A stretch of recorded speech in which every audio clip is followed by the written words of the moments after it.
నమస్కారం న్యూస్ 24 తెలుగుకు స్వాగతం. నా పేరు శ్రీ సౌజన్య. వార్తల్లోని ముఖ్యాంశాలు చూద్దాం. వైఎస్ఆర్సీపీ అధినేత మాజీ ముఖ్యమంత్రి వైఎస్ జగన్మోహన్ రెడ్డి పుట్టినరోజును మండల కేంద్రమైన మాచవరంలో పల్నాడు హాస్పిటల్ అధినేత వైఎస్ఆర్ కాంగ్రెస్ పార్టీ నాయకులు చింతలపూడి అశోక్ కుమార్ ఆధ్వర్యంలో కార్యకర్తలతో ఘనంగా జరుపుకున్నారు. మాచవరంలోని బస్టాండ్ సెంటర్లో పేదలకు దుప్పట్లు మరియు అల్పాహారం పంపిణీ చేశారు. వైఎస్ జగన్మోహన్ రెడ్డి 52వ జన్మదిన వేడుకలకు సంబంధించిన భారీ కేక్ను కట్ చేసి కార్యకర్తలకు పంచిపెట్టారు. ఈ సందర్భంగా ఆయన మాట్లాడుతూ కార్యకర్తలకు ప్రతి క్షణం అందుబాటులో ఉంటామని, ప్రజా వ్యతిరేక విధానాలకు సంబంధించి పోరాటం ఉధృతం చేస్తామని, భవిష్యత్తులో కార్యకర్తలకు ఆకాంక్షలకు అనుగుణంగా గ్రామ స్థాయిలో కలిసికట్టుగా ముందుకు వెళ్తామని పార్టీ శ్రేణులకు దిశానిర్దేశం చేశారు. ఈ కార్యక్రమంలో గుర్జాల మాజీ ఎమ్మెల్యే కాసు మహేష్ రెడ్డి పాల్గొని పేదలకు దుప్పట్లు పంపిణీ కార్యక్రమాన్ని ప్రారంభించారు. జగన్మోహన్ రెడ్డి మరి వైఎస్ఆర్సీపీ పార్టీ అధ్యక్షులు మరి జగన్మోహన్ రెడ్డి గారి జన్మదిన వేడుకలను మరి మాచవరం మండలంలో ఘనంగా నిర్వహించడం జరిగింది. ప్రముఖ వైద్యులు చింతలపూడి చారిటబుల్ ట్రస్ట్ ప్రముఖ డాక్టర్ మన చింతలపూడి అశోక్ కుమార్ మరి ఇక్కడికి వచ్చేసి ఉన్నారు. వారితో మరి మాట్లాడతాం. నమస్తే అండి. మరి యొక్క జన్మదిన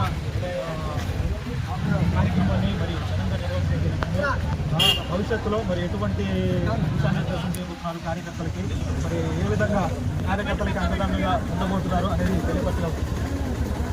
అందరికీ నమస్కారం.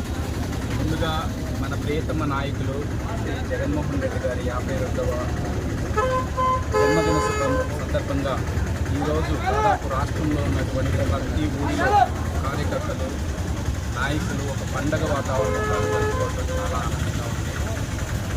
దాదాపు కొన్ని కేసుల్లో అయితే ఎక్కడికక్కడ కట్టడి చేసి బయటకు రాకుండా ఫ్లెక్సీ వేస్తున్నా కానీ ఇబ్బంది పెడుతున్నా కానీ కార్యకర్తలు ఎవ్వరూ కూడా వెనకడుగు వేయకుండా వాళ్లకు చేతనైనంత వరకు ఎవరైతే ఏదైతే చేయగలరో ప్రతి ఊరిలో కూడా చిన్న చిన్న కార్యక్రమాలు, అదేవిధంగా దానాలు, దాంతోపాటు వృద్ధులకి పేషెంట్లకి పండ్లు దుప్పట్లు పంచడం. ముఖ్యంగా ఈరోజు మాచవరం గ్రామంలో ఇక్కడ ఉన్నటువంటి కార్యకర్తలు నాయకులు అందరూ కలిసి కూడా ఇక్కడ ఉన్నటువంటి పేదలకి దుప్పట్లు పంపిణీ, అదేవిధంగా పులిహోర పంపిణీ చాలా ఆనందించాలి.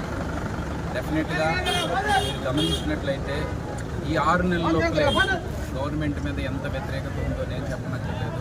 మీ ఇంటి పక్కన ఉన్న వాళ్ళని, మీ ఇంటి ఎదురుగా ఉన్న వాళ్ళని అడిగితేనే తెలుస్తుంది.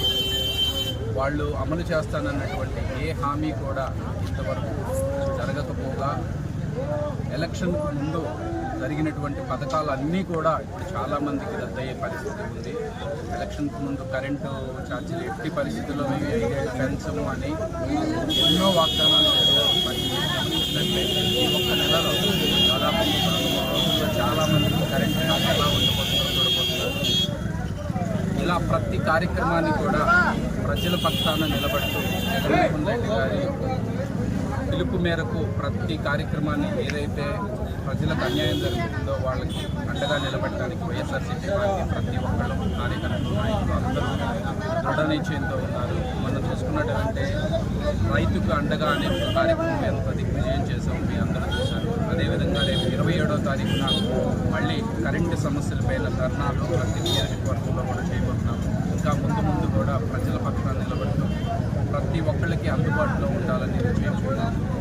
అదేవిధంగా జగన్మోహన్ రెడ్డి గారు కూడా సంక్రాంతి తర్వాత దాదాపు ప్రతి నియోజకవర్గంలో ప్రజల్ని కలిసేలాగా కార్యక్రమాలు అన్ని సందర్భాల్లో అందుబాటులో ఉండకపోవచ్చండి. కానీ డెఫినెట్గా ఈరోజు నేనుంటాను, లేదా రేపు ఇంకొకళ్ళు ఉంటారు, లేదా ఇంకొకళ్ళు ఉంటారు. ప్రతి ఊరిలో సమస్యలను కనుక మా దృష్టికి తీసుకొచ్చినట్టయితే ఏం చేయగలము అనేది మా చేతనైనంత వరకు మేము చేస్తాము. కొన్ని విషయాలు కొన్ని మా చేతుల్లో లేకపోతే కనుక డెఫినెట్గా జగనన్న సమక్షానికి, మహేష్ రెడ్డి గారి దగ్గరికి, ఆ తర్వాత అవసరమైతే కనుక జగనన్న దగ్గరికి కూడా తీసుకెళ్ళి